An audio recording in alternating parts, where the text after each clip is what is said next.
जय महालक्ष्मी काशीखंड त्रिशक्ति।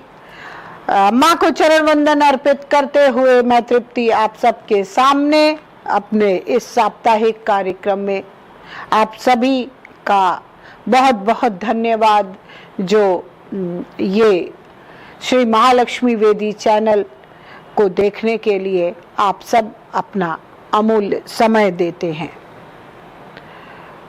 बहुत सारे विषयों पे जब से हमारा ये वीडियो प्रसारित हो रहा है आप सभी देख रहे हैं। अन्य अन्य विषयों पे बात होती रहती है।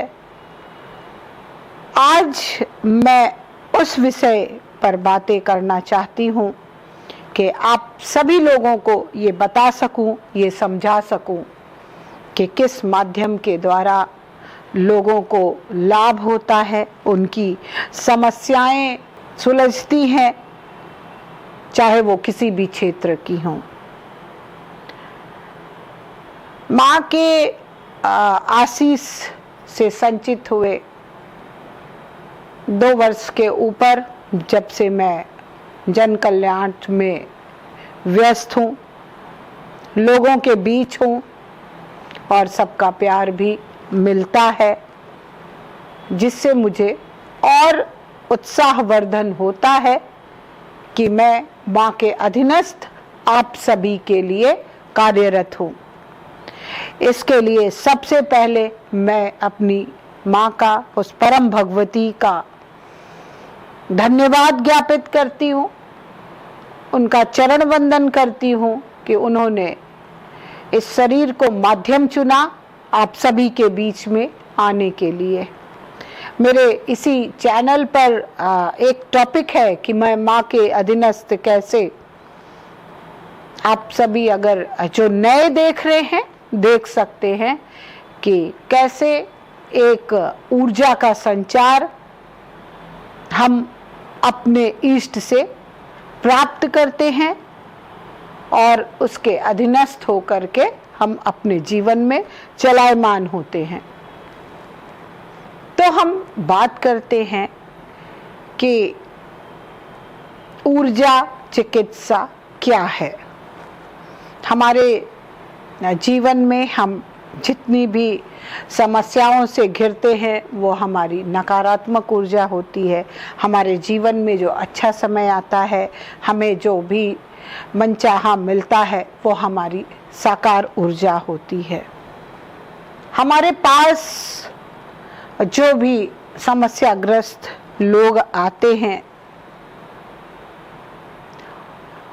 सबसे पहले तो मैं उनकी समस्याओं को जानने की कोशिश करती हूँ।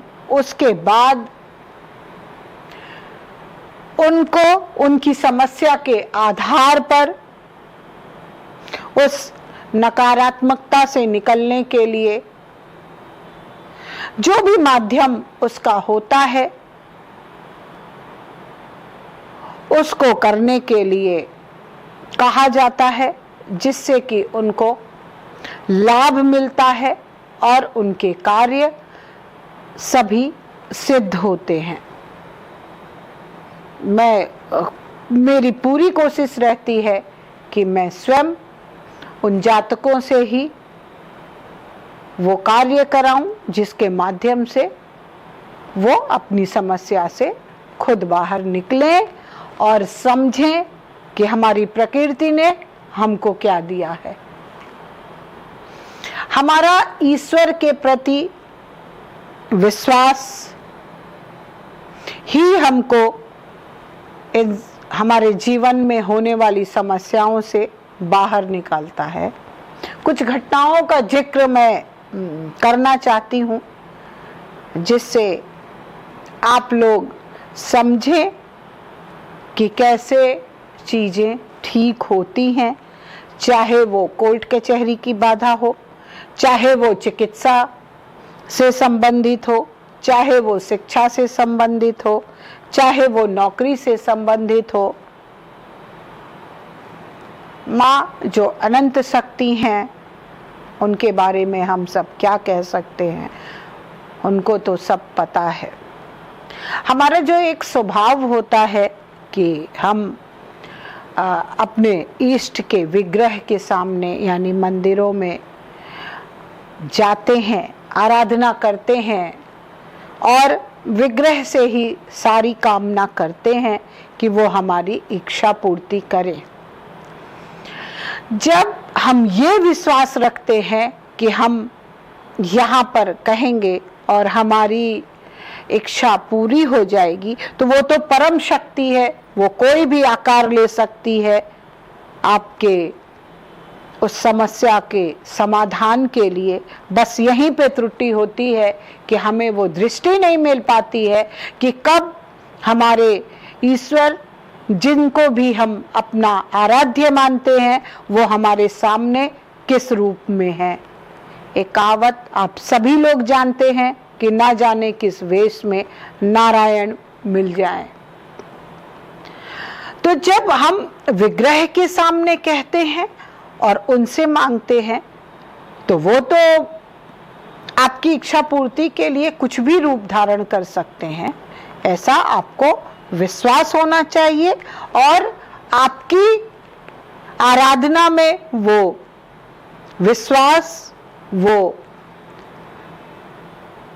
समर्पण कि जिससे आपको इस बात का एहसास हो कि नहीं, ईश्वर ने इनको हमारा कार्य सिद्ध करने के लिए भेजा है।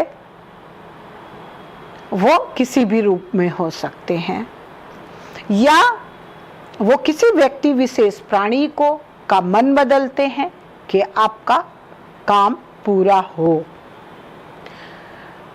तो जब हम इस तरह की ऊर्जा चिकित्सा में शामिल हुए, माँ के प्रेरणा से एक अपनी अंतरात्मा की आवाज से, माँ जिनको मैं अपनी अंतःकरण वासिनी मानती हूँ, अपनी हृदय विराजिनी मानती हूँ, उनकी प्रेरणा से शुरुआत एक बिटिया की जो जिसके मुंह से ब्लड वॉमिटिंग कई वर्षों से हो रही थी, और एक कार्यक्रम के दौरान उससे मुलाकात हुई। मैंने कहा कि तुम आओ, ये घटना हमारे वाराणसी शहर के सटे क्षेत्र मुगलसराय से है। और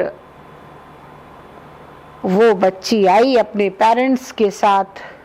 मैंने मेडिकल हिस्ट्री भी जानी तो पता लगा कि दवाइयाँ बिल्कुल फ़ायदा नहीं कर रही है। खैर, मुझे जो प्रेरणा मिली उसके आधार पर मैंने कुछ उसको विशेष आराधना करने के लिए कहा। उसने किया। 2-3 सिटिंग वो मेरे पास आई और माँ की असीम अनुकंपा कि उसको लाभ मिलना शुरू हुआ। और धीरे धीरे धीरे वो बंद होते गया। पहले बिल्कुल बंद हुआ 2-3 दिन के बाद, फिर 15 दिन के बाद कुछ हुआ। इस तरीके से ट्रीटमेंट, जैसे हम मेडिकल ट्रीटमेंट लेते हैं वैसे ही ट्रीटमेंट हुआ, और जिसमें हमारे घर के ही में जो उपलब्ध कुछ सामान थे उसी के द्वारा मैंने ट्रीटमेंट किया, और अंत में जा कर के उसको पूर्ण लाभ मिला और वो स्वस्थ हुई।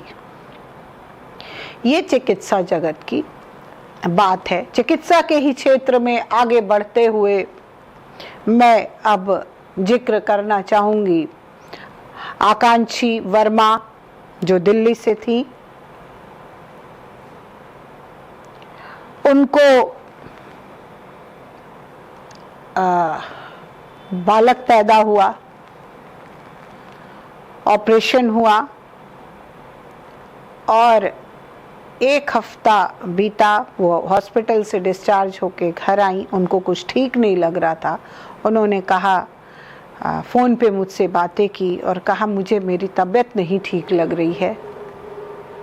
तो मैंने उनसे कुछ क्वेश्चन पूछे तो उन्होंने कहा हाँ ऐसा है, आकांक्षी अभी वर्तमान समय में दिल्ली में रह रही हैं और बराबर मेरे संपर्क में है। उनकी तबीयत धीरे धीरे बिगड़ने लगी। मेरे पास फ़ोन आया, मैंने उनसे कहा एक बार डॉक्टर को दिखाओ क्या कहते हैं। वापस उनके पति का फ़ोन आया कि हॉस्पिटल में भी फ़ायदा नहीं मिल रहा है। मैंने कहा इनको इन्फेक्शन फैल चुका है, मैं उनके समक्ष नहीं थी और आप कहीं और बड़े हॉस्पिटल ले करके जाइए। जितनी बातें निकल रही थी वो सब प्रत्यक्षता सामने। खैर उनको बड़े हॉस्पिटल शिफ्ट किया गया जहां पर उनकी कंडीशन नाजुक होने लगी, परंतु क्रिएटिनिन लेवल 7 के ऊपर जा चुका था। बच्ची डर रही थी क्योंकि उन्होंने अभी शिशु को जन्म दिया था। प्रार्थना, हमारी प्रार्थना रंग लाती है। मुझे जो जिस हिसाब से आराधना करनी थी मैंने की और कुछ उनके परिवार वाले, मेरी वो बिटिया डायलिसिस पे जाने से बची इतने ऊंचे क्रिएटिनिन लेवल के बाद भी, और वो उनकी रिपोर्ट्स और भी ऊंचे हॉस्पिटल्स में गए जहाँ पे डॉक्टर्स ने कहा कि कंडीशन बहुत सीरियस है। लेकिन कहते हैं ना कि जब ऊपर वाला साथ दे तो कुछ भी संभव है। मेरी माँ भगवती की यही महिमा अपरंपार है, उन्होंने उसकी रक्षा की और रेमेडीज इतनी छोटी छोटी नॉर्मल सी, लेकिन ये अवस्था बहुत नाजुक थी आकांक्षी की। उसकी तबीयत को सुधार में लाना, धीरे धीरे वो पूर्ण स्वस्थ हुई और आज वो वापस अपने परिवार में है, अपने बच्चे के साथ हंसती खेलती रहती हैं। नेक्स्ट वीडियो में मैं एक गंभीर बीमारी जिस पे व्यक्ति जो पूर्ण रूप से वेंटिलेटर पे, एक उच्च अस्पताल ने कह दिया था कि अब कुछ नहीं हो सकता है, हम लोग केवल देख रहे हैं, लेकिन वही कि जाको राखे साइया मार सके ना कोई, ईश्वर माध्यम बनाते हैं।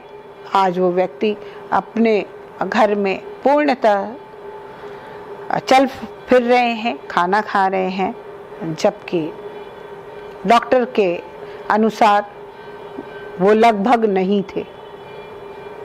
तो इस तरीके के परिणाम हमारी ऊर्जा चिकित्सा के माध्यम से होते हैं, जिसमें प्रायः मेरे द्वारा ये देखा जाता है कि व्यक्ति वर्तमान पीड़ा में किस कारण है। अगर ग्रह दशा है तो उसकी रेमेडीज बहुत ही नॉर्मल, क्योंकि जब इंसान खुद परेशान होता है, सपोज करिए कि वो हॉस्पिटल में है, उसके परिजन वो उसकी देखभाल करेंगे, रुपए पैसे का इंतजाम करेंगे, वो बहुत वृहद आराधना में उस घड़ी पे जाने में समर्थ नहीं होते। कई होते हैं और कई नहीं होते हैं क्योंकि उनकी मानसिक अवस्था उस अनुरूप नहीं होती है। तो वो माध्यम बनता है कि आपको ये काम करना है तो आप ऐसे कर लीजिए, आपका ये कार्य सिद्ध होगा, जिससे कि उनको भी कोई परेशानी ना हो और उनका काम हो। तो ये छोटे छोटे मेडिकल चिकित्सा इनके उदाहरण थे। आगे मैं और भी इस तरह की घटनाओं का जिक्र करूंगी। बने रहिए मेरे साथ। जय महालक्ष्मी, काशीखंड शक्ति।